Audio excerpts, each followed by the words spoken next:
Hello everyone, phase rule তোমাদের পড়াচ্ছিলাম। তো এখনো অবধি যে সিস্টেমটা করিয়েছি টু কম্পোনেন্ট সিস্টেমে, সেটা কনজুগেট মিক্সচার, সেখানে দুটো লিকুইড যারা পার্শিয়ালি মিক্সিবল।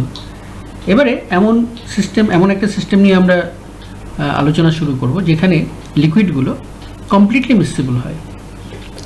তো সেক্ষেত্রে কমপ্লিটলি মিক্সিবল লিকুইড পেয়ার, তাদের যে হেটারোজিনিয়াস ইকুইলিব্রিয়া বা তাদের ক্ষেত্রে ফেজ রুল অ্যাপ্লাই করা, এই জিনিসগুলো করার আগে আমাদেরকে কিছু সূত্র সম্বন্ধে অবগত হতে হবে। সেই সূত্রটা হলো রাউল্টের সূত্র। তো এই রাউল্টের সূত্রটা আমরা আজকের পড়াতে জেনে নেব। তারপর থেকে আমরা মিক্সিবল লিকুইডস নিয়ে তাদের ফেজ ডায়াগ্রাম আলোচনা করব। তো এই যে রাউল্টের সূত্র, এই রাউল্টের সূত্রে প্রথমত আমরা জেনে নেব যে যদি একটা নর্মাল সলিউশন হয় যেখানে লিকুইডটা হচ্ছে সলভেন্ট, মানে সলভেন্ট হচ্ছে একটা তরল পদার্থ আর সলিউট হচ্ছে একটা কঠিন পদার্থ। তো কঠিন পদার্থ মানে ন্যাচারালি কঠিন পদার্থের নেচার কী হয়, তারা নন ভোলাটাইল হয়। তো কঠিন পদার্থ যেটা কিনা নন ভোলাটাইল, কিছু কিছু কঠিন পদার্থ আছে যারা ভোলাটাইল হয়, সেই কারণে নন ভোলাটাইল টার্মটা আমরা ব্যবহার করছি। আর অবশ্যই তাদেরকে নন ইলেকট্রোলাইটিক হতে হবে, মানে sodium chloride, potassium chloride, sulphuric acid, ammonium chloride এসব জিনিস হলে হবে না। এটা সুক্রোজ হতে পারে, ফ্রুক্টোজ হতে পারে, এই ধরনের সাবস্ট্যান্স হলে ভালো। তো এই ধরনের সাবস্ট্যান্স যারা non electrolytic but soluble in that particular liquid, সেটা প্রেফারেবলি জল। তো সেক্ষেত্রে জলের ভেপার প্রেসারে কি প্রভাব পড়ছে, ধরা যাক জলের মধ্যে একটু চিনি গুলে দিলাম, তো জলের ভেপার প্রেসারে কি প্রভাব পড়লো সেটাই রাউল্টের সূত্র। রাউল্টের সূত্রের দুটো পার্ট আছে, একটা হচ্ছে যদি নন ভোলাটাইল নন ইলেকট্রোলাইটিক সলিউট হয় তাহলে একটা, আরেকটা হচ্ছে volatile and non electrolytic solute. তোমাদের যেটা তোমাদের এখান থেকে যেটা অ্যাকসেপ্ট করবে, মানে তোমরা যেটা এখান থেকে নেবে সেটা হলো ভোলাটাইল পার্টটা। কিন্তু ভোলাটাইল পার্টটা জানার আগে আমাদের নন ভোলাটাইল পার্টটা আগে জেনে নিতে হবে। তো ধরা যাক জলের একটা নিজস্ব তো ভেপার প্রেশার রয়েছে। এবার জলের মধ্যে তুমি যদি কোনো একটা নন ভোলাটাইল নন ইলেকট্রোলাইটিক সলিউট দিয়ে দাও, তাহলে জলের ভেপার প্রেশার কী হবে না, কমে যাবে। ন্যাচারালি কমে, কারণ জলের যে এফেক্টিভ সারফেস এরিয়া সেটা কমে যায়। তার যে এফেক্টিভ সারফেস এরিয়া তার কিছু অংশ সেই সলিউটটা ব্লক করে দেয়, যে কারণে ভেপার প্রেশার কমে যায়।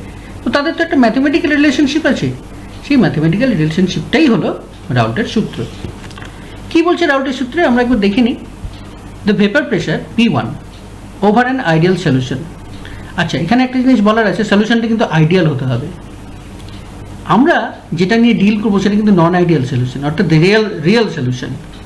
তো রিয়েল সলিউশনের ক্ষেত্রে ডেভিয়েশন হবে রাউল্টের সূত্র থেকে, সেগুলো পরবর্তী আলোচ্য বিষয়। কিন্তু আপাতত আইডিয়াল সলিউশন আমরা ধরে নেব। আইডিয়াল সলিউশন কাকে বলে তোমরা আগের সেমিস্টারে পড়েছো, তো এটা নিয়ে আর বলার কিছু নেই। তো আইডিয়াল সলিউশন তারা যদি ফর্ম করে, so this is equal the vapour pressure, this is equal to the vapour pressure P10 of the pure solvent multiplied by the mole fraction of the solvent in the solution। মানেটা কি দাঁড়ালো, ধরা যাক জলের মধ্যে তুমি চিনি গুলে দিয়েছো, ওকে। তো দুজনেরই নিজস্ব মোল ফ্র্যাকশন আছে। ধরা যাক জল হচ্ছে 0.98 মোল ফ্র্যাকশন আর চিনি নিয়েছে 0.02 মোল ফ্র্যাকশন। তো জলের নিজস্ব একটা ভেপার প্রেশার ছিল বিফোর অ্যাডিং দ্য সুগার, সেটা হচ্ছে P10, সেটা হচ্ছে পিওর ওয়াটারের ভেপার প্রেশার। কিন্তু যখনই তুমি চিনিটা গুলে দিলে তখন জলের এফেক্টিভ সারফেস এরিয়া কমে গেল, জলের রেট অফ এভাপোরেশন কমে গেল, অ্যাজ এ রেজাল্ট জলের ভেপার প্রেশারটাও কমে গেল। কমে গিয়ে সেটার ম্যাথমেটিক্যাল এক্সপ্রেশন কী দাঁড়ালো না, সেটা হলো যে জলের যে মোল ফ্র্যাকশন পিওর অবস্থায় যেটা 1 ছিল সেটা কমে গিয়ে 0.98 হয়ে গেছে। তাহলে তার ভেপার প্রেশারও 98% এসে দাঁড়াবে। অর্থাৎ যে ভেপার প্রেশারটা P10 পিওর ওয়াটারের ছিল তাকে জাস্ট 0.98 দিয়ে গুণ করে দাও, তাহলে x1 এটা হচ্ছে জলের মোল ফ্র্যাকশন। এখানে একটা জিনিস খুব ইম্পর্টেন্ট এবং তোমরা সবসময় মাথায় রাখবে, এবং গোটা চ্যাপ্টার জুড়ে এই জিনিসটা অ্যাপ্লাইড হবে, ভালো করে শুনবে জিনিসটা। এই যে সাফিক্স দিচ্ছি না, এই সাফিক্সগুলো 1 মানে অলওয়েজ দ্য সলভেন্ট, তাহলে যখনই সাফিক্স 1 থাকবে আমরা বুঝে নেব ওটা সলভেন্টের কথা বলা হচ্ছে, আর যখনই সাফিক্স 2 হয়ে যাবে তখন সলিউটের কথা বলা হবে বা দ্বিতীয় কম্পোনেন্টের কথা বলা হবে। সুতরাং এই জিনিসটা this is very important, very very very important, যে যখনই আমরা সাফিক্সে 1 দেব that means we are talking about the solvent or the main liquid, and whenever it is suffixed 2 then we are talking about the solute. Okay, it may be a volatile solid, it may be a non-volatile solid, it may be a liquid, whatever it is you will always suffix it by 2. Okay, so x1 means the mole fraction of the solvent, p1 is the vapor pressure of the solvent within the solution, and p10 is the vapor pressure of the solvent when it is pure in the form, that is there is when there is no solute is dissolved. তাহলে খুব সহজ এই রাউন্ডের সূত্রটা, যে p1 মানে হচ্ছে p10 into x1। এবার x1 একের থেকে ছোট, তাহলে p10 কে x1 এর থেকে গুণ করলে কি হবে, p10 থেকে ছোট কিছু পাবে। সুতরাং বোঝাই যাচ্ছে যে x1 less than 1 হলে p1 should be less than p10, should be নয়, এটা it is, p1 is always 0 মানে greater less than p10। ওকে, আর আমরা জানি যে দুটো মোল ফ্র্যাকশনের যোগফল সবসময় 1 হয়, তাই না? আমি তো এক্সাম্পলটা দিলাম 0.98 প্লাস 0.02, দুটো যোগফল কত না 1। ওকে, সুতরাং আমরা একটার সাপেক্ষে অপরটাকে প্রকাশ করতেই পারি। তাহলে x2 দিয়ে যদি আমরা এই ইকুয়েশনটাকে ইকুয়েশন a কে প্রকাশ করতে চাইতাম, তাহলে x2 মানে কি না 1 - x1। সুতরাং আমরা এখানে x1 মানে কি, x1 মানে 1 - x2। সুতরাং এইভাবে আমরা যে কোনো একটার বদলে যে কোনো একটা বসাতে পারি। তাহলে ধরো এখানে আমি x2 দেখিয়েছি কিন্তু বসাচ্ছি x1 এর বদলে, তাহলে x1 মানে কি, x1 মানে হচ্ছে 1 - x2। সুতরাং এই জায়গাটা হবে 1 - x2 p10। এটা 2 নম্বর সমীকরণ বা বি, ইকুয়েশন বি। আচ্ছা, এবার এই যে ইকুয়েশন 1 and 2 মানে ইকুয়েশন a and b, এখানে একটু টাইপোগ্রাফিক্যাল এরর হয়ে গেছে, তোমরা ঠিক করে নেবে। এখানে 1 and 2 লিখে দিয়েছি, এটা অ্যাকচুয়ালি a and b হবে, ঠিক আছে? So they are the mathematical forms of the Raoult's law for non volatile non electrolytic solutes. ঠিক আছে, এই কথাটা কিন্তু না উল্লেখ করলে তোমাদের কিন্তু বলাটা ভুল হয়ে যাবে। সুতরাং অবশ্যই অবশ্যই এটা উল্লেখ করবে যে সলিউটটা non volatile and non electrolytic, আর যখন সলিউশনের কথা বলবে তখন আইডিয়াল সলিউশন কথাটা উল্লেখ করবে। তাহলে এই গেল রাউটের সূত্রের প্রথম ফর্মটা। এবারে আমরা চলে যাব রাউটের সূত্রের দ্বিতীয় ফর্মে, যেখানে সলিউটটা ভোলাটাইল হতে পারে। এবার সেটা সলিড না liquid? The answer is it is both solid and liquid. Liquid হলে লিকুইডস আর অলওয়েজ ভোলাটাইল, সুতরাং ভোলাটিলিটি নিয়ে সেখানে কোনো প্রশ্ন থাকছে না। কিন্তু সলিড হলে সেখানে একটা প্রশ্ন থাকছে weather it is volatile or non volatile. ঠিক আছে, তো যদি সেটা স্ন্যাপথালিন, ক্যাম্ফর বা আয়োডিন টাইপের জিনিস হয়, সলিড সাবস্ট্যান্স হয়, therefore they definitely they will be volatile, they will have sublimation. But if it is like sugar or something else, as I have mentioned in the previous example or in the first Raoult's law, it is non-volatile. So we are talking about the volatile substances. These are all volatile solids or a liquid. So actually the Raoult's law in the second in its second form, it is written as liquid pair 1 and 2. But you can also write it, or you can also apply it for a liquid on a and a non-volatile and a volatile solid. Okay, but you must have to mention that the solid is a non-electrolytic. That means it should not decompose or it should not ionize. Okay, তাহলে along with liquid solutes which are volatile, মানে liquid গুলো যেগুলো রয়েছে যারা কিনা অবশ্যই তোমার কি volatile, উদ্বায়ী, some non-electrolytic solutes, solid solutes আছে। কারণ কিছু কিছু non-electrolytic solid solute আছে, যেমন ধরা যাক ন্যাপথালিন, ক্যাম্ফর বা আয়োডিন ইত্যাদি, তারাও কিন্তু ভোলাটাইল হয়। So when they are dissolved in liquid solvents, যখন তাদেরকে কোনো একটা তরল পদার্থের দ্রাবক যে তার মধ্যে ডিজলভ করে দিচ্ছি, তখন তারা এমন একটা দ্রবণ তৈরি করে, এই দ্রবণটা অবশ্যই আইডিয়াল দ্রবণ আমরা বলবো, এখানে দ্রবণ তৈরি করে যেখানে রাউল্টের সূত্রটা অ্যাপ্লাই করা যায়। তাহলে if we take a liquid pair 1 and 2, মানে দুটো লিকুইড আছে, liquid 1, liquid 2, or a pair of liquid 1 and a volatile non-electrolytic solid 2, অর্থাৎ লিকুইডটা এখানে 1 নম্বর আর সলিডটা হচ্ছে 2 নম্বর, কিন্তু it should be volatile, which are completely miscible with each other। তাহলে তারা পরস্পরের সাথে কমপ্লিটলি মিক্সিবল হতে হবে। দে ফর্ম অ্যান আইডিয়াল মিক্সচার, তারা একটা কি মিক্সচার তৈরি করবে না ideal mixture with mole fractions x1 and x2, তার মানে লিকুইড 1 এর মোল ফ্র্যাকশন হচ্ছে x1 আর লিকুইড 2 অথবা ভোলাটাইল সলিড 2 এদের মোল ফ্র্যাকশন হচ্ছে x2, যে কোনো একটা। এবারে এইখানে এই দুটোর সাপেক্ষে আমরা তাদের সলিউশনের মধ্যে থাকা অবস্থায় ভেপার প্রেশারগুলো কি হয় সেটা প্রকাশ করছে এই রাউটের সূত্র। অর্থাৎ তখন একটাই ভেপার প্রেশার ছিল, যেহেতু একজন ভোলাটাইল সাবস্ট্যান্স ছিল, এখানে দুটো প্রেশার, কারণ এখানে দুজন ভোলাটাইল সাবস্ট্যান্স। কিন্তু পার্থক্যটা কি? পার্থক্যটা হচ্ছে যেহেতু ওখানে একজনই ছিল, পিগুলো সেখানে ক্যাপিটাল লেটার ছিল। যেমন সেখানে P1 মানে শুধুমাত্র সলভেন্টের ভেপার প্রেশারকে বোঝানো হচ্ছিল, আবার বড় P10 মানে কি না পিওর সলভেন্টের ভেপার প্রেশারকে বোঝানো হচ্ছিল। কিন্তু যেহেতু এখানে দুজন আছে, ফলে এই পিগুলো ছোট হয়ে গেছে, P1 P2টাও ছোট হয়ে গেছে, P10 P20টাও ছোট হয়ে গেছে। এইবারে তাদেরকে আমরা ঠিক ওই সূত্রটার মতোই, সেখানে ছিল কি না বড় P1 = x1 ইন্টু বড় P10, সেখানে হয়ে গেল ছোট P1 = x1 ইন্টু ছোট P10।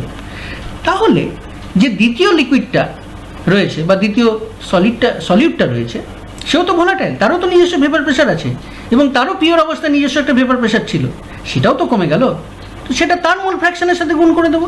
অর্থাৎ সেই 1 নম্বর যে প্রথম যে সূত্রটা ছিল রাউটের, সেই সূত্রটারই রিফ্লেকশন আমরা এখানে দেখতে পাচ্ছি। তাহলে সেটা কি হবে না তার পরিবর্তিত ভেপার প্রেশারটা কি হবে, সেটা হলো x2 × P20।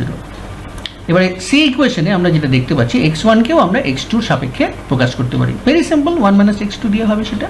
ওকে, তাহলে এখানে এই যে P1 P2 এগুলো কি জিনিস দেখা যাক। Here P1 and P2 are vapour pressures of component 1 and component 2।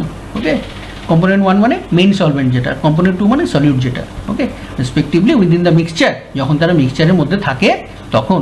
While P10 and P20 are the vapour pressures, কখন না তাদের পিওর অবস্থায়। পিওর কম্পোনেন্ট 1 যখন পিওর অবস্থায় থাকছে তার ভেপার প্রেশার P10, কম্পোনেন্ট 2 যখন পিওর অবস্থায় থাকছে তার ভেপার প্রেশার হচ্ছে P20। ওকে, এবারে দুটো ভেপার প্রেশার যোগ করলে কি হবে না সলিউশনটার ওভারঅল ভেপার প্রেশার পাবো। সেই ওভারঅল ভেপার প্রেশারকে আমরা ক্যাপিটাল লেটার P দিয়ে এক্সপ্রেস করব। তাহলে সেটা কি হবে না দুজনের ভেপার প্রেশারের যোগফল P1 + P2। এবারে P1কে আমরা প্রকাশ করলাম, মানে P1 এর যে এক্সপ্রেশনটা সেটা লিখলাম এখানে x1 P10, আর P2 যেটা এক্সপ্রেশন রাউটের সূত্র অনুযায়ী সেটাও লিখলাম এখানে x2 P20। এবার দুটোকেই x2-র সাপেক্ষে আমরা প্রকাশ করে দিলাম এখানে। x1 মানে কি না 1 - x2, আর x2টা যা ছিল তাই থাকছে। এবারে এখানে আমরা x2টাকে যদি কমন নিয়ে নিই তাহলে ইকুয়েশন E পেয়ে যাচ্ছি। এবারে আমরা কাকে কাকে গ্রাফিক্যালি প্লট করব, কার এগেনস্টে? যার এগেনস্টে প্লট করব সেটা হচ্ছে x2, অর্থাৎ x অ্যাক্সিসে থাকবে তোমার কি x2, আর y অ্যাক্সিসে তিনটে প্রেশার টার্ম থাকবে। একটা প্রেশার হচ্ছে P1, এটা ইকুয়েশন C থেকে পাবো। আরেকটা প্রেশার থাকবে P2 ছোট হাতের, সেটা ইকুয়েশন D থেকে পাবো। আরেকটা প্রেশার হচ্ছে বড় হাতের P, সেটা আমরা ইকুয়েশন E থেকে পাবো। তিনজনকেই প্লট করব আমরা y অ্যাক্সিসে against x2 in the x অ্যাক্সিস। ওকে, এবং গ্রাফটা কেমন হবে দেখতে? গ্রাফটা হবে এইরকম দেখতে। দেখো বাঁ দিক থেকে ডান দিকে গেলে x2-র মানটা বৃদ্ধি পায়। এখানে x2, the value of x2 is 0 here and the value of x2 is 1 here. Okay, so definitely this is 0.5, this is 0.25, this is 0.2, this is 0.1, and this part is 0.9. Okay, তার মানে হচ্ছে পিওর প্রথমেই ছিল pure 1 নম্বর component, তার মধ্যে এবার একটু একটু একটু করে 2 নম্বর কম্পোনেন্টটা মেশাতে থাকছি, এবং মেশাতে মেশাতে একটা সময় কি হয়ে যাচ্ছে 1 নম্বর কম্পোনেন্টটা কমতে কমতে এখানে 1 নম্বর কম্পোনেন্ট 0 হয়ে যাচ্ছে এবং পুরোটাই পিওর 2 নম্বর কম্পোনেন্টে পরিণত হচ্ছে।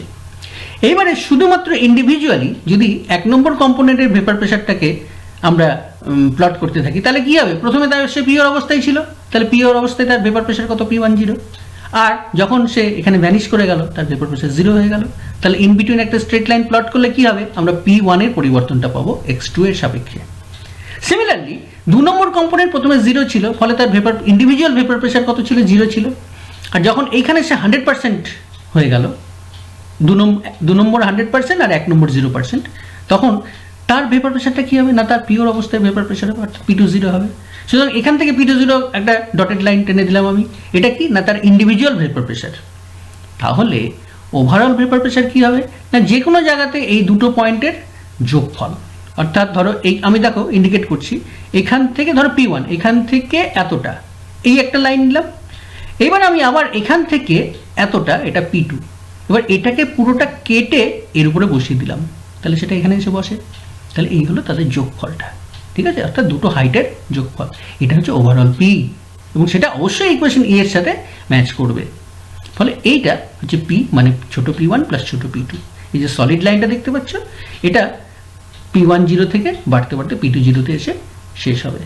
সো দিস ইজ দ্য তোমার গিয়ে graphical plot of capital P, small p1 and small p2 against x2 0।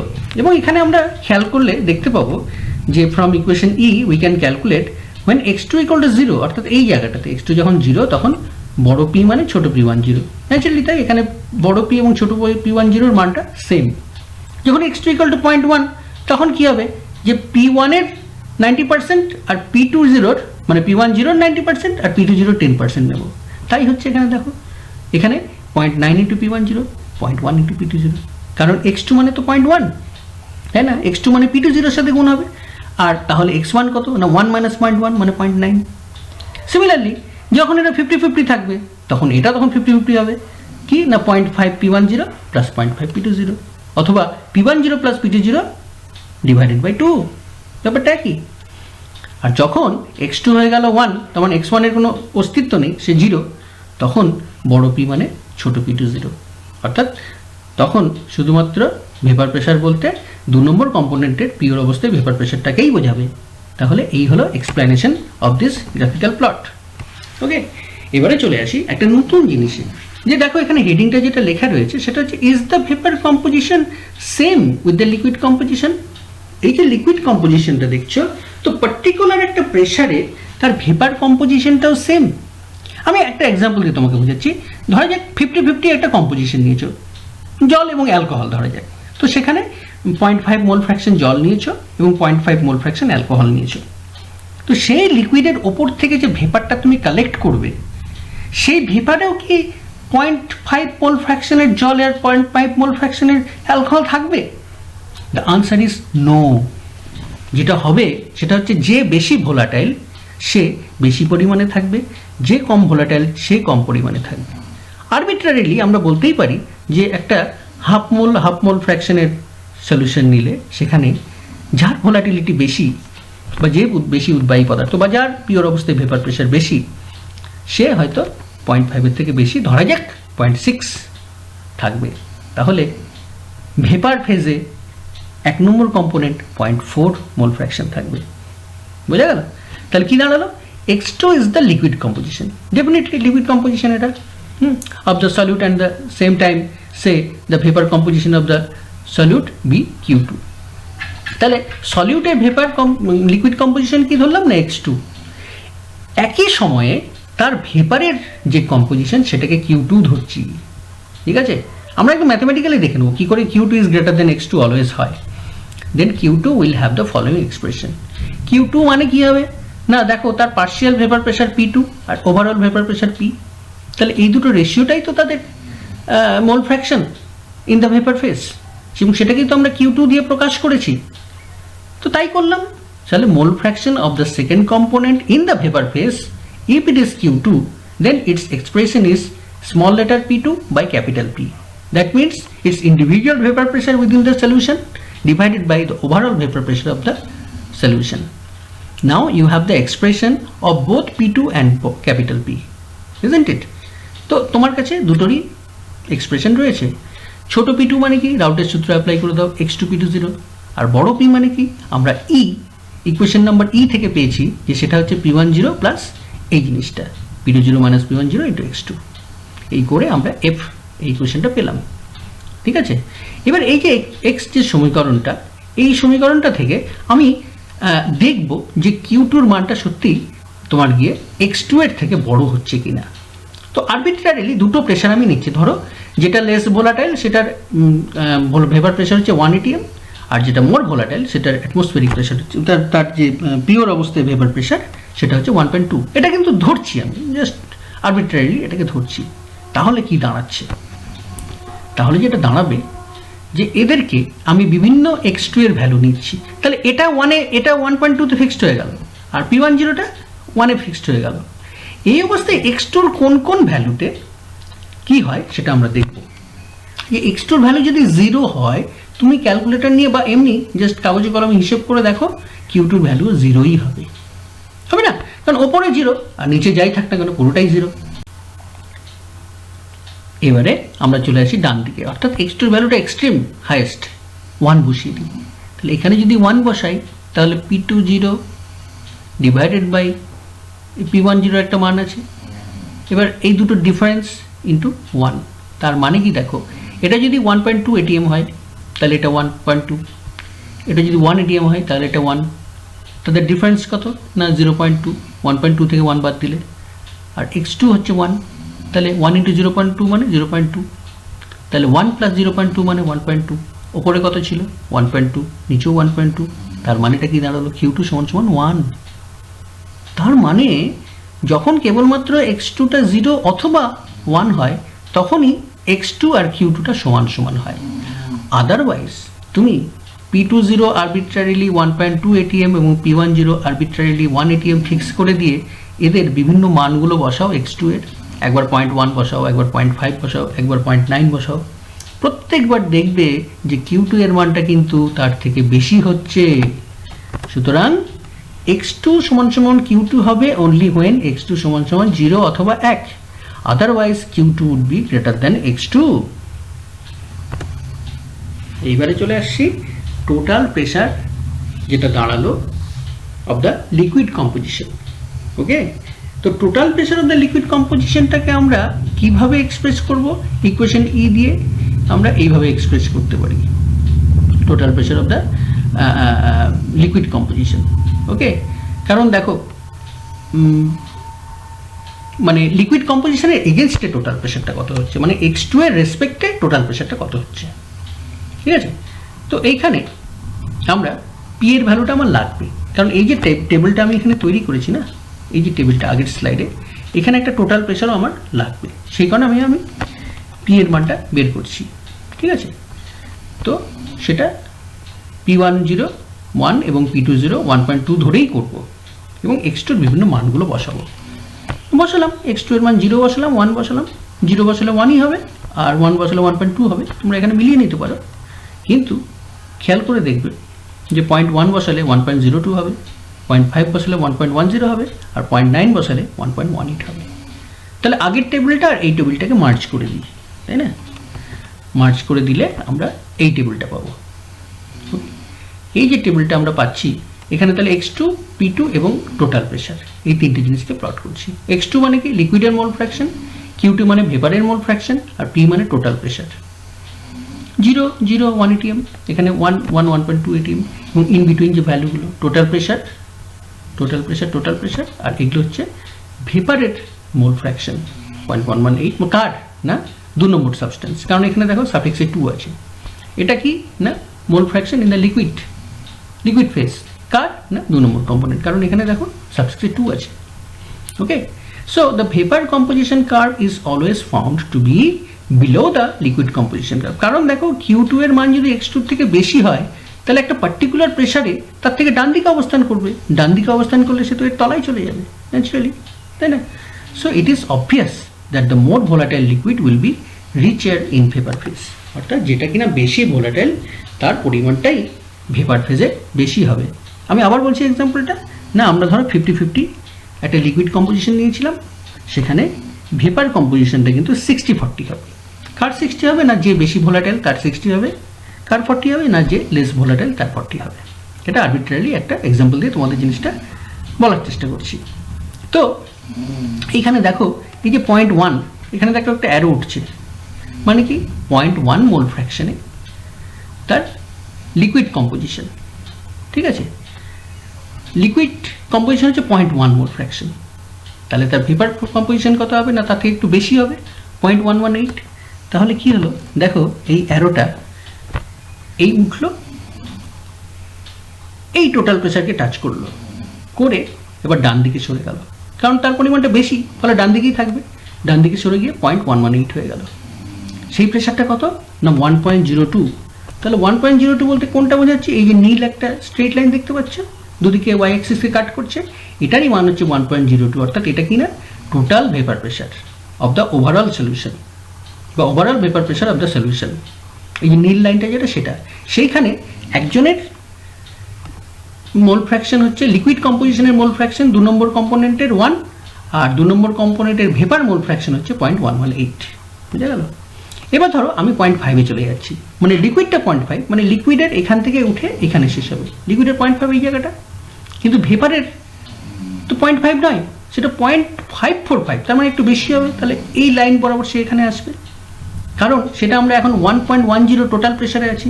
এইখানে একটা লাইন থাকবে তখন। তো জিনিসটা কীরকম দেখাচ্ছে দেখো, এই 0.5-এ একটা অ্যারো উঠছে, এটা প্রথমে লিকুইড কম্পোজিশনকে টাচ করলো, তারপর সে ডান দিকে চলে গেল, এইখানে এসে ভেপার কম্পোজিশনটা ইন্ডিকেট করছে। তাহলে এই যে ভ্যালুটা এটা 0.5, আর এই যে ভ্যালুটা, এই ভ্যালুটা হচ্ছে 0.545। এটা লিকুইড কম্পোজিশন, এটা ভেপার কম্পোজিশন। কোন প্রেশারে? এই প্রেশারে। দেখো এটা নীল লাইন তাকে কাট করছে, এই প্রেশারটার মান কত না 1.10 অ্যাটমসফিয়ার। একই ঘটনা আমরা 0.9-এও দেখতে পাবো। দেখো 0.9-এ লিকুইড হবে 0.9, আর ভেপার হচ্ছে এইখানে হচ্ছে 0.915। টোটাল প্রেশারটা কত দেখো, একটা নীল স্ট্রেট লাইন ওই জায়গাটা ইন্ডিকেট করছে, দ্যাট প্রেশার ইজ ডেফিনেটলি 1.18। দেখো এই জায়গাটা 1.2, মানে এই জায়গাটা 1.18, মানে তার থেকে একটু নিচে। তাহলে জিনিসটা একদম ক্লিয়ার হয়ে গেল তোমাদের কাছে। তাহলে এই কারণেই এই যে লাইনটা এটা লিকুইড কম্পোজিশন কার্ভ, আর এইটা নিচেরটা তার সবসময় নিচে থাকবে, সেটা ভেপার কম্পোজিশন কার্ভ। ঠিক আছে? তার মানে vapour is more rich for the more volatile component than the liquid component. তো এটা গেল আইডিয়াল সলিউশনের ক্ষেত্রে এরকম হয়। এবার রিয়েল সলিউশনে কী হবে সেটা আমরা পরের ক্লাসে আলোচনা করব। সেখানে একটু হালকা ডেভিয়েশন হবে, কিন্তু মোটামুটি তার ক্যারেক্টারিস্টিক্সটা এরকমই থাকবে। ঠিক আছে? তো আমরা এবার ডিগ্রি অফ ফ্রিডম ক্যালকুলেট করি। তো মিক্সেবল লিকুইড ফেস কটা? মিক্সেবল লিকুইড এবং তার ভেপার, তাহলে লিকুইডেও মিশে গেল, তাহলে একটাই ফেস। আবার ভেপার যারা, ভেপারগুলো পরস্পরের সাথে মিশে গেছে, সেখানে আরেকটা ফেস, তাহলে টোটাল ফেস দুটো। আবার দুরকম লিকুইড বলে দুটো কম্পোনেন্ট, তুমি ইচ্ছে করলে বলতে পারো 4টে কম্পোনেন্ট, সি ড্যাশ 4টে, কারণ দুটো লিকুইড দুটো ভেপার 4টে, কিন্তু সেখানে আবার রেস্ট্রিকশন চলে আসবে, দুটো ইকুইলিব্রিয়াম, 1 নম্বরের লিকুইড ভেপার ইকুইলিব্রিয়াম, আবার 2 নম্বরের লিকুইড ভেপার ইকুইলিব্রিয়াম। তাহলে আলটিমেটলি 4 - 2 মানে 2ই হচ্ছে। ঠিক আছে? ডিগ্রি অফ ফ্রিডম কত না, ফেজ রুলে অ্যাপ্লাই করলাম 2 হচ্ছে। তার মানে আমাদের কাছে যে 3টে ভ্যারিয়েবল প্যারামিটার রয়েছে, টেম্পারেচার, কম্পোজিশন, ভেপার প্রেশার, এই 3জনকে নিয়েই আমরা কি করব, যে কোনো একটাকে কনস্ট্যান্ট রেখে বাকি দুটোকে ভ্যারি করাবো। ঠিক আছে? আপাতত প্রাইমারিলি আমরা টেম্পারেচার আর ভেপার প্রেশার এই দুটোকে কনস্ট্যান্ট, একদম প্রথমে আমরা ভেপার প্রেশারকে কনস্ট্যান্ট রেখে এই দুজনকে ভ্যারি করাবো, টেম্পারেচার, কম্পোজিশন। তারপর নেক্সট টাইম টেম্পারেচারকে কনস্ট্যান্ট রেখে ভেপার এবং কম্পোজিশনকে ভ্যারি করাবো। আর যখন আমরা ট্রাই কম্পোনেন্ট সিস্টেম করবো তখন শুধু কম্পোজিশনটা কনস্ট্যান্ট, মানে তখন অন্য জিনিস হবে, সেটা তো যাবো না আমরা, কিন্তু ইচ্ছে করলে আমরা কম্পোজিশনটাকেও কনস্ট্যান্ট রেখে টেম্পারেচার, ভেপার প্রেশারকে ভ্যারি করাতে পারি। ওকে? তাহলে এই হলো আমাদের রাউটের সূত্র এবং তাদের ডিগ্রি অফ ফ্রিডম ক্যালকুলেশন। তাহলে আজকে এইটুকুই থাক। ঠিক আছে? Thank you very much.